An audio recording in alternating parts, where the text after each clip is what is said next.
Okay.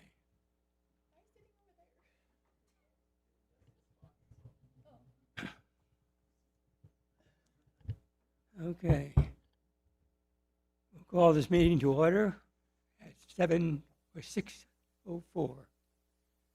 Parks and Recreation. Do we have any public comment? I'd like to welcome Christy Bakaris, our aquatic supervisor. She'll be on the agenda a little later, talking about the aquatic center. Okay, great.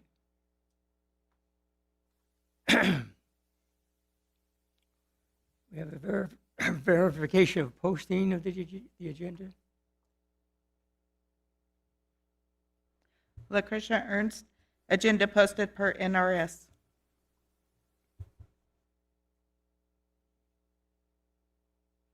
Okay.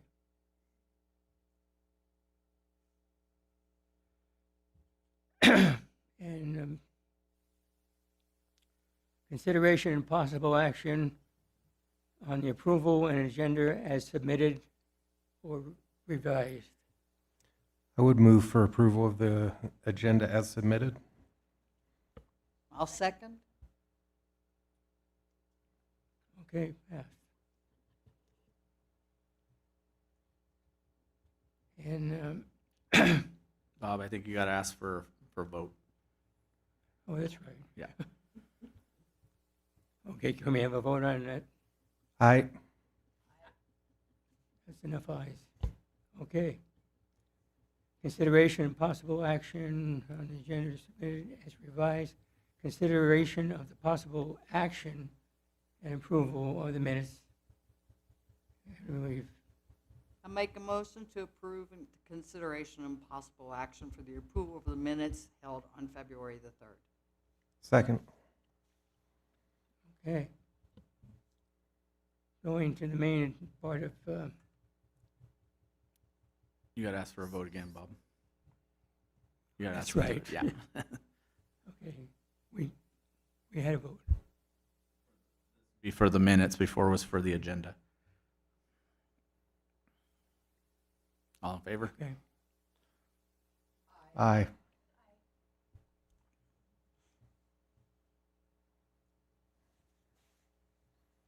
Okay. First item is new business. Director's report. Okay. Right now, the only thing I have is we actually do have a meeting for SNPLMA in about 2 weeks. It'll be a Zoom meeting with them, and so hopefully that'll start the ball rolling where we can start finishing up the needed paperwork so that we can start moving into the design phase, which should hopefully only take about a year to do the full design for both projects. As you recall, we have the softball rebuild for the youth fields and also for the adult fields, and then, of course, all the improvements that are going to happen out at the 3C event complex. So I was going to turn it over to Lana if she had any other updates for recreation that she wants to do at this time, because I didn't see you on there other than that. No real updates. We got flag football just closed for registration. I think we were at 167 kids signed up. So, but other than that, still planning the rest of my year. That's it. You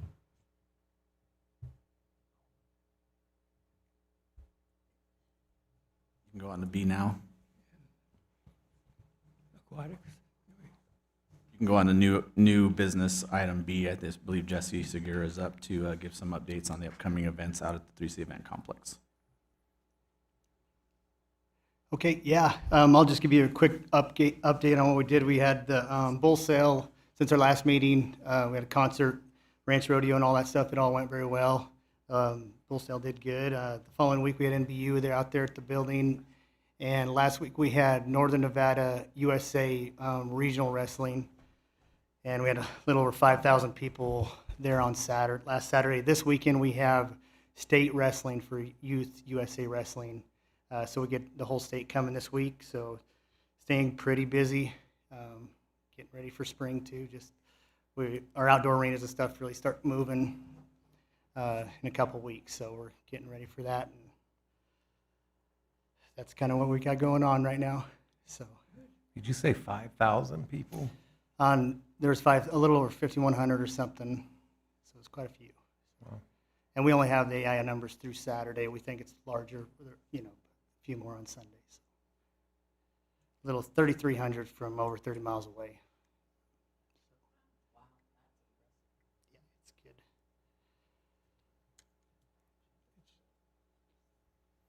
Anybody have any questions for Jesse on those items? So I guess we'll move on to new business item C. And Christy, you're up. So if you want to hit the button on your.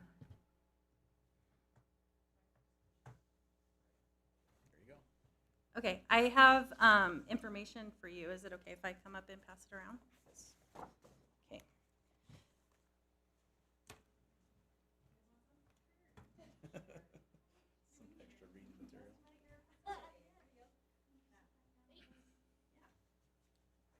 Thank you. Make sure that those go into the minutes, and then also there's a copy for the public that's here. Okay,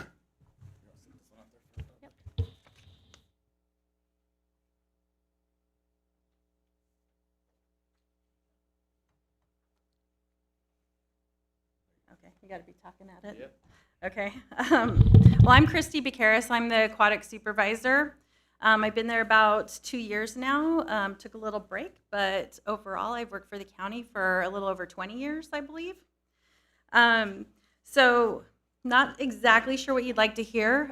We did a pool closure. We were closed from Thanksgiving to Christmas, and at that time, we did deck resurfacing. We had some issues with the boiler, so that was kind of ongoing through December, and we ended up being closed for a couple of extra weeks because of that. Yeah, so far so good. Water's great. Everybody's happy.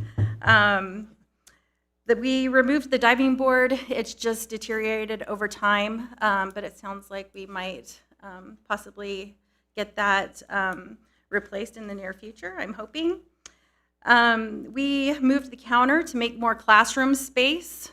We have high school aquatics does a PE class there, and we hold lifeguard classes and lifeguard instructor courses for Northern Nevada. So needing that space was pretty important. It looks pretty good. We're really happy with it. We fixed lifeguard stands. We made a youth safety station for our swimming lessons and our junior programs. We installed baby changing stations. So that's a lot of what we did and we repainted the bathroom floor, the locker room floors. So that's quite a bit of what we did, other than some of the smaller items. We continue to hire. We're constantly running ads for lifeguards. It's like a seasonal position, casual workers, so we get some turnover, but our staff, it looks really good. We're fully staffed at the moment, looking to hire for summer.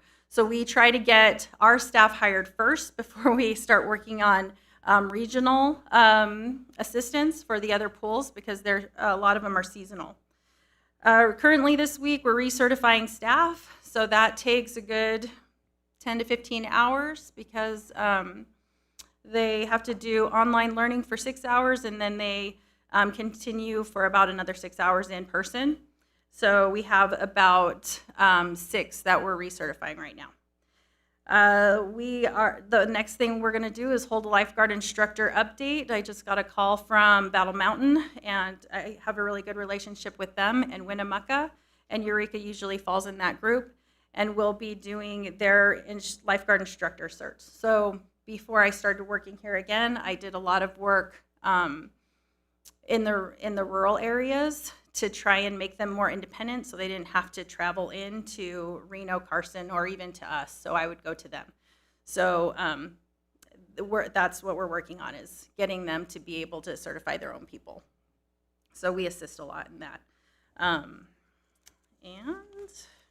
so our programs, something new that kind of fell into my lap was something from the American Specialty Health Organization, and we are starting a program called Active and Fit and Silver and Fit, and that is an insurance offset where people that have certain insurances can use that to enter the programs. So they'll come in lap swim, open swim, and we also have a class called Take Away the Eggs for our special populations. It's a lower cost program that we hold on Tuesdays and Thursdays midday, and it is one of our most popular classes and the least expensive. So the neat thing about that is, and we've already gotten calls because Fernley is closed right now. Their pool is closed until summer. And they have people in that program already asking, do you have insurance to cover it? If you've heard of Silver Sneakers, it's something similar to that. So I think people will be really excited. I'm hoping to roll that out in April. Otherwise, we have swimming lessons, and I put the flyers in there for you guys. But this is kind of a weekly grid of everything that we do. And our pool is super packed right now. Our swimming lessons are full, and we're already registering for April. We have 3 swim teams. We got a youth and we have high school, and it's swim season right now. Fernley, because they're closed, we've acquired their swim team also. Our classes are almost double because their pool is closed. And the Navy, the base pool has had very limited hours. They had some issues with certifications and stuff. So some of their people just prefer coming to our pool. So we get a lot of Navy swimmers too. We have a toddler swim time on Tuesdays because that's probably our biggest swimming lesson is our tot classes. So we offer an extra time that they can come in and just be in their own area during another exercise class. And we try to do a lot of our programming simultaneously. So we have like our open swim with our swim team practices. We have our classes during lap and open swim. So we really try to utilize all of the spaces because we're in like a horseshoe shape. So we just don't like to see empty space. Today was kind of interesting because midday I was receiving calls, Christy, there are so many people in the water, we had to call more staff in. So that's kind of where we're at the moment. It's getting warm and our water's nice and the boiler's working. So everybody's enjoying, our new weather. Just getting excited, I think. I can smell baseball season in the air. I love it. We have monthly themed days. So we had a BOGO type of thing for Valentine's Day, and then we're doing something similar for St. Patrick's Day. We'll do like Mother's Day and Father's Day. We also have quarterly fitness kickoffs to try and energize people as they change in seasons. For example, our teachers that may not be able to participate in classes during the school year, we do a kickoff and really promote with them, just knowing their interest, so they'll hopefully enjoy the pool during the summer season. And I think that's about it. Do you have any questions that I can answer for you? I just have one question that the diving board has budgeted for $25,000. Is that how close is that? That's pretty close. That's also with installation. You know, it's going to be a pretty nice footing to hold that pedestal for this diving board, and we will have to do some existing cutting of the deck and creating that space. So I wish it was cheaper. You know, it's a 1 meter board, but it definitely we need an attraction for the indoor pool for the kids. So Oh, for sure. Well, and I would say it's even a safety issue because you have the canals, you have kids that are jumping into water. They need to understand, like, what are they looking into and doing it safely. So those are things that we teach also. Yeah, I grew up with when we still had a high dive there. 3 meter. That was a huge attraction for me. Yeah, and one of the first things that Christy did was she checked with Pool Pack to make sure that we were in the parameters to be able to install a new, as we were grandfathered in before, and that's how we lost that 3 meter board. Was the regulations just got to a point where we weren't able to have it anymore, and as you know, we don't host swim meets anymore because of the depth of the pool for when we had our blocks. So Yeah, it's- those have moved to different areas along the pool perimeter as regulations have gotten more strict. That's a shame. That high dive made you tough. One, Yeah. one Yeah, mistake it and you did. got tougher every time. Well, and I think Lovelock was the last place to have a high dive. They finally broke down and took theirs down about 2 years ago too, so. Thank we, you. We also have pool rentals, and those are very popular. Our weekends are pretty booked. So that's something I'd like to actually see fee increases with when that time comes. Any other questions? Yes.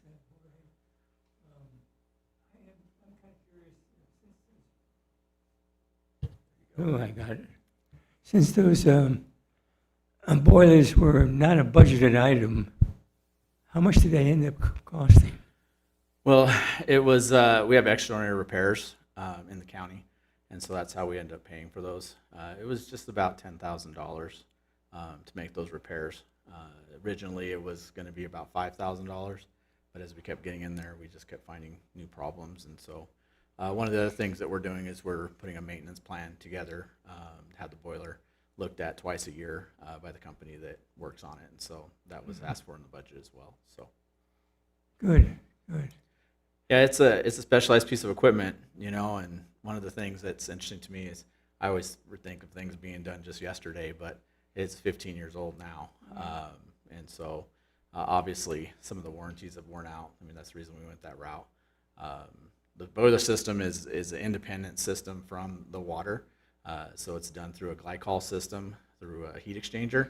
And so, and then on top of that, there's just so many sensors involved with the piece of equipment. Plus, it's also certified by the state every year, which they are the ones that prompt that.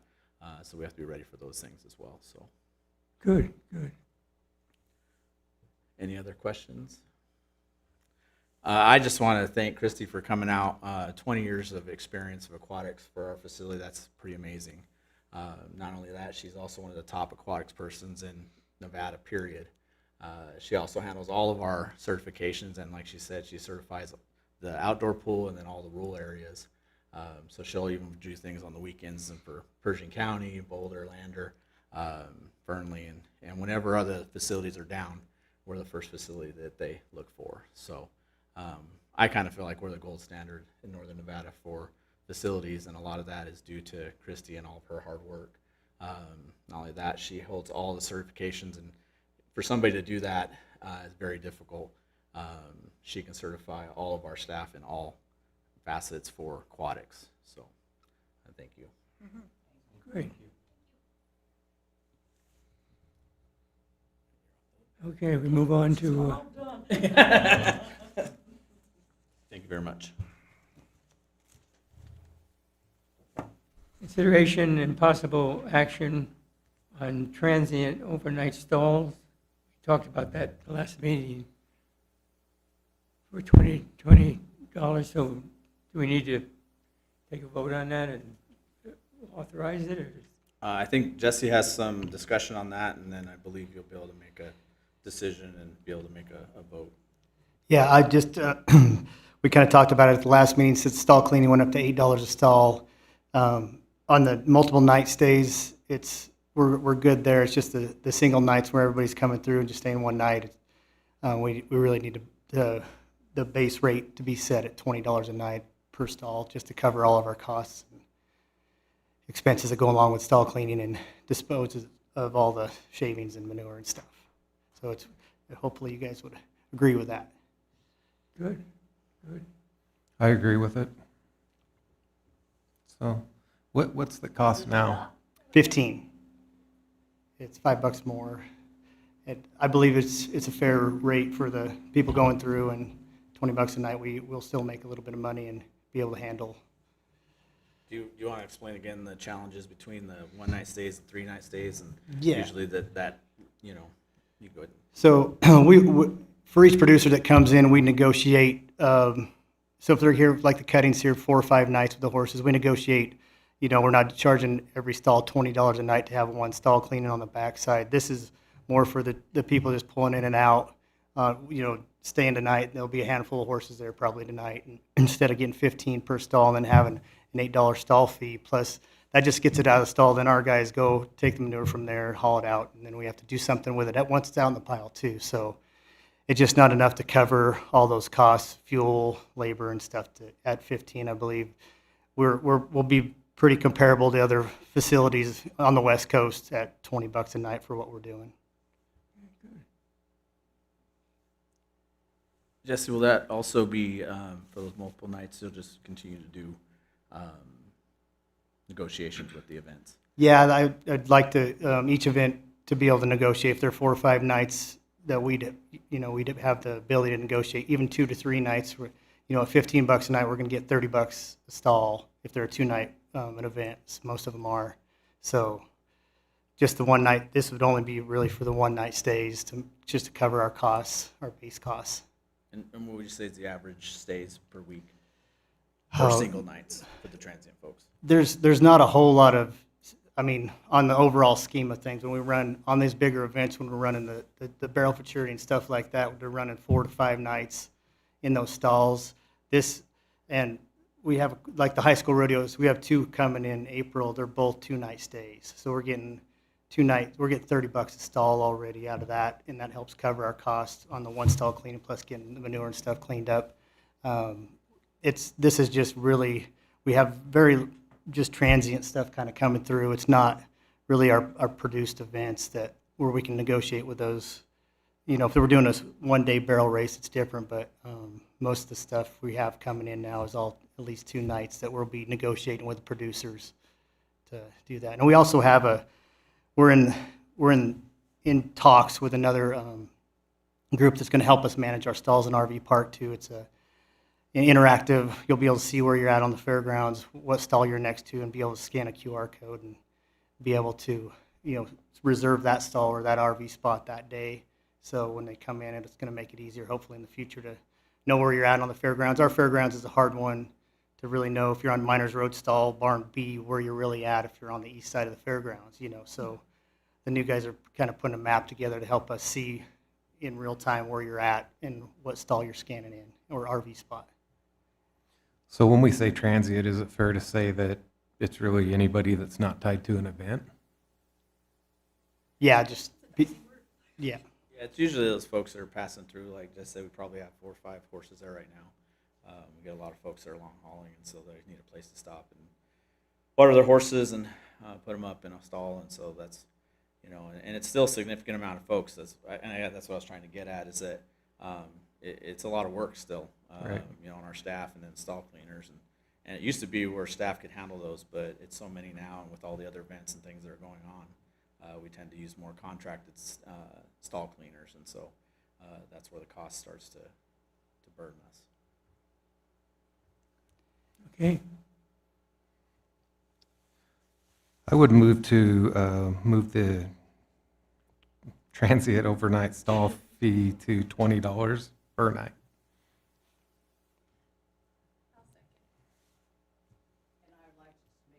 Comment on that, and that is my own feelings right now. We've got a motion, sorry, thank you. And we'll make a vote on it, but the way it was put on the agenda, we could not change that 20 up to 25, which is something that I myself think we should be doing right now. You already said you're going to be installing this program. You want to get more signage, you want to make it more, that additional $5 could have helped get that one done. So just for future references, when we're putting things on the agenda, don't limit it to where we cannot adjust if we need to, okay?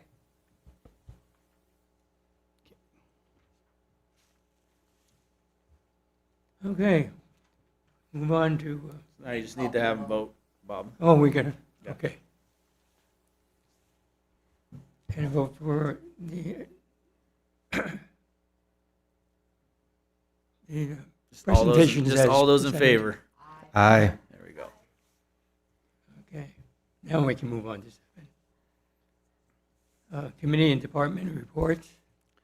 That already happened, so there's nothing more to report at this time, so we can move on to the next item. Okay. We don't have to vote on it. And consideration for future agenda items. I don't have anything at this time unless somebody from the board or staff do.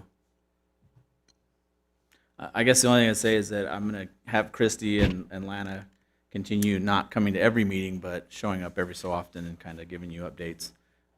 Like I said, Christy just speaks so much better on the pool than I do. I try to do my best, but she's there every day and is very, very passionate about aquatics. And yeah, she brings a lot of stuff. So anyway, that's probably the only thing I want to say.